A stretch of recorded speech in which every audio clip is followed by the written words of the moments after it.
Shalom Shalom, praise the Lord everyone. இன்னைக்கு ஆவியானவர் சீரீஸ்ல நம்ம பார்க்க போற 3வது விஷயம் கைடன்ஸ். ஆவியானவர் எப்படி வழி நடத்துவாரு? வேதத்துல தெளிவா சொல்லிருக்கு, நம்ம சேவிக்கிற தேவன் பேசுகிற தேவன். மௌனமா இருக்கிற, காது இருந்தும் கேளாமல், வாய் இருந்தும் பேசாம, கண்ணு இருந்தும் காணாத தேவனை நம்ம விசுவாசிக்கல.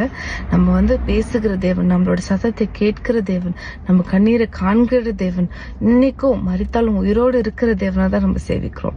சோ அப்படிப்பட்ட தேவன் நமக்கு என்ன தேவன் அறிஞ்சு, இந்த வழியில போமா, நீ இதை பண்ணுமா அப்படின்னு நம்மள ஒவ்வொரு விஷயத்திலும் நம்மள வழி நடத்துகிற தேவனா இருக்காரு. ஏன்னா அவரோட நாமமே ஆலோசனை கர்த்தர்.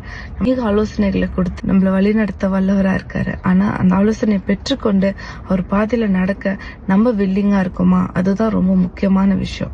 நம்ம அப்படி ஒப்பு கொடுப்போம், கர்த்தர் நம்மள நித்தமும் வழி நடத்தி மகா வறட்சியான காலங்களிலும் நம்மள ஆத்மாவை திருப்தியாக்கி நம்மளோட எலும்புகளை நிலமுனதாக்குவார். அந்த வார்த்தையை பிடிச்சு கொள்ளுங்க. கர்த்தருடைய சமூகத்துல அவரோட கைடன்ஸ்க்காக காத்திருங்க. கர்த்தர் நிச்சயம் உங்களுக்கு அவரோட கைடன்ஸை கொடுத்து, நீ இப்படி நடமா, இப்படி நட அப்படின்னு உங்களுக்கு போதித்து நடக்கிற தேவனா இருக்காரு. God bless you.